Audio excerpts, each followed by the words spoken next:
حوالے سے آپ کو آگے چل کے کچھ مزید بھی آگاہ کرتے رہیں گے وزیراعظم کے مصروفیات کے حوالے سے. فی الحال بڑھتے ہیں دیگر خبروں کی جانب. آپ کو بتائیں کہ نگراں وزیراعظم انوار الحق کاکڑ کہتے ہیں کہ دہشت گردوں کے ساتھ مذاکرات نہیں کیے جا سکتے اور نہ ہی کسی کو تشدد کا راستہ اختیار کرنے کی اجازت دی جا سکتی ہے. نجی ٹی وی چینل کے پروگرام میں گفتگو کرتے ہوئے وزیراعظم کا کہنا تھا کہ عوام کو تحفظ فراہم کرنا ریاست کی ذمہ داری ہے جس پر ہر صورت عمل درآمد یقینی بنایا جائے گا. انہوں نے کہا کہ مستحکم افغانستان خطے کی ترقی خوشحالی کا ضامن ہے. چاہتے ہیں کہ افغان شہری قانونی طریقے سے پاکستان آئیں. افغان شہریوں پر مستقل پابندی نہیں لگائی. مختلف مدارس اور جامعات سے منسلک علماء کرام نے ڈی آئی خان دہشت گردی پر نہایت دکھ کا اظہار کیا ہے. اپنے ویڈیو پیغامات میں ان کا کہنا تھا کہ ڈی آئی خان میں ہونے والی دہشت گردی میں پاک فوج کے 23 جوان وطن پر قربان ہوئے. علماء کرام کا مزید کیا کہنا تھا آپ کو دکھاتے ہیں. ڈیرہ اسماعیل خان میں درابن کے مقام پر دہشت گردی کا ایک واقعہ ہوا ہے. اس واقعے میں پاک فوج کے 23 جوان شہید ہوئے ہیں اور وطن پر قربان ہوئے ہیں، اور پوری قوم اور پاکستان میں تمام مکاتب فکر کے علماء وہ اس قسم کی کارروائیوں کو دین سے اور نظریے سے اس کا کوئی تعلق نہیں سمجھتے. ہم تمام مکتب فکر کے علماء اس کی بھرپور مذمت کرتے ہیں. ہمارے عزم کو اس طرح کی کارروائی سے متزلزل نہیں کیا جا سکتا، اور ہم اپنے لوگوں سے بھی اپیل کرتے ہیں کہ خدا را اس طرح کی لوگوں کی نشاندہی کرے اور اس کا اہلکار نہ بنے، اور اپنے اداروں اور پاک فوج کو مضبوط کرے. اسی میں ہماری سلامتی اور امن قائم ہوگی. اللہ کریم پاک فوج کے جوانوں کی شہادت کو قبول فرمائے. وطن عزیز کے دفاع کے لیے، اسلام کی سربلندی کے لیے انہوں نے شہادت کا جام نوش کیا ہے. اس مشکل صورتحال میں پوری وطن عزیز پاکستان کی قوم ہماری عسکری نوجوانوں کے ساتھ شانہ بشانہ کڑی ہے. ایک سیسہ پلائی دیوار کی طرح انشاءاللہ ہمارے حوصلے پست نہیں ہوں گے، پاکستان فوج کے حوصلے پست نہیں ہوں گے. ہم ایک ہے، ہم ایک تھے، ہم ایک رہیں گے. وطن عزیز پاکستان قائم رہے گا. پاکستان بھر کے علماء وہ اپنی فوج کے ساتھ، اپنی سیکیورٹی اداروں کے ساتھ کھڑے ہیں اور انشاءاللہ کھڑے رہیں گے. دہشت گردوں کو منہ کی کھانی پڑے گی، اور یہ ظالم، یہ جابر اور یہ انسانیت کے دشمن جو پاکستان کو بھی نقصان پہنچانا چاہتے ہیں، اس کے امیج کو بھی نقصان پہنچانا چاہتے ہیں، اور جتنے وہ خیر کے کام جو پاکستان میں ہیں یہ اصل میں اس کو بھی روکنا اور ختم کرنا چاہتے ہیں. لہٰذا یہ پاکستان کے نہیں، یہ انسانیت کے بھی دشمن ہیں، یہ پاکستان کے بھی، یہ مسلمانوں کے بھی. اور میں سمجھتا ہوں پاک فوج کے اوپر حملہ، پاکستان پر حملہ، یہ عالم اسلام کے اوپر حملہ ہے. خبرنامہ بھی جاری ہے. ملتے ہیں آپ سے اس بریک کے بعد. ہمارے ساتھ رہیے.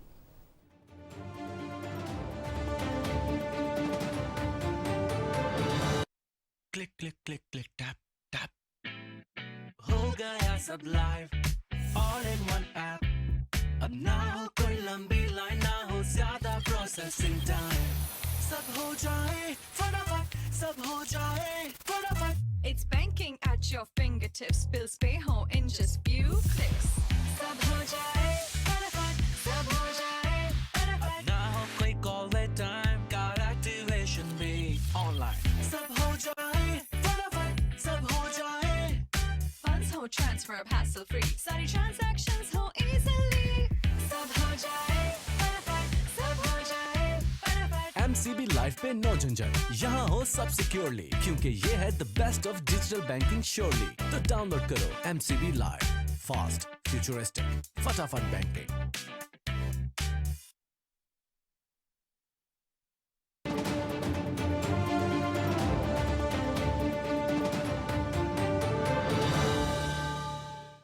لاہور انٹرٹینمنٹ سٹی، اور وہ بھی گھوم گھما کر نہیں، مین جی ٹی روڈ پر. بس 3، 5، 10 مرلہ اور 1 کنال کا پلاٹ لیا اور ہو گئی انٹرٹینمنٹ شروع. تو اپنا فون نکالیں اور ڈائل کریں 1113333987. Lahore entertainment city. Happiness lives hair.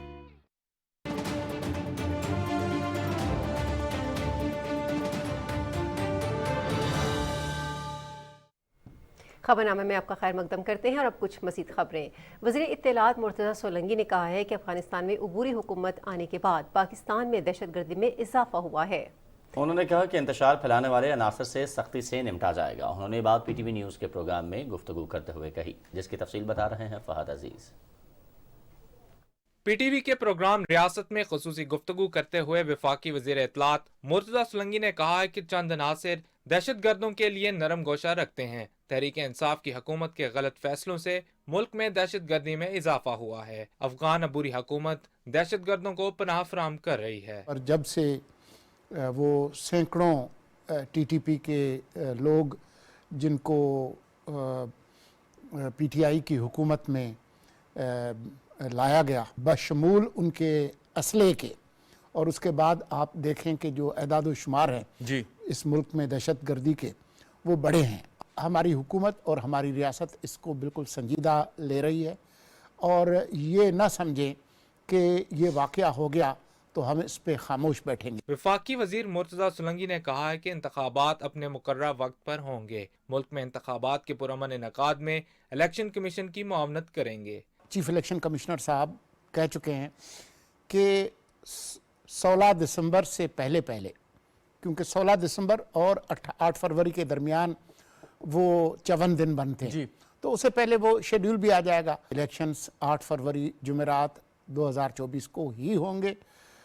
کوئی غیر معمولی صورتحال اگر پیدا ہوتی ہے تو ہمارا جو الیکشن کمیشن ہے الیکشن ایکٹ کے تحت ان کے پاس اختیار ہے کہ اس صورتحال کے مطابق کوئی فیصلہ کریں. وفاقی وزیر اطلاعات نے کہا ہے کہ کچھ عناصر ملک میں غیر یقینی کی صورتحال پیدا کرنا چاہتے ہیں. انتشار پھیلانے والوں سے سختی سے نمٹا جائے گا. فہد عزیز، پاکستان ٹیلی ویژن نیوز، اسلام آباد. نگراں وفاقی وزیر مذہبی امور انیق احمد سے عراق کے سفیر حامد عباس نے ملاقات کی، جس میں دو طرفہ تعلقات، مذہبی سیاحت اور ثقافت کے شعبے میں تعاون بڑھانے کے ساتھ ساتھ بغداد اور کربلا میں زائرین کے لیے پاکستان ہاؤس کی تعمیر پر تفصیلی تبادلہ خیال کیا گیا. وزیر مذہبی امور نے کہا کہ دونوں ممالک کے عوام میں عقیدت، محبت اور اخلاص کے رشتے ہیں. مذہبی سیاحت کے فروغ اور زائرین کی سہولت پر مبنی زیارت پالیسی وضع کی ہے. عراقی سفیر حامد عباس نے کہا کہ پاکستانی زائرین کو بہترین سہولیات کی فراہمی یقینی بنائی جائے گی.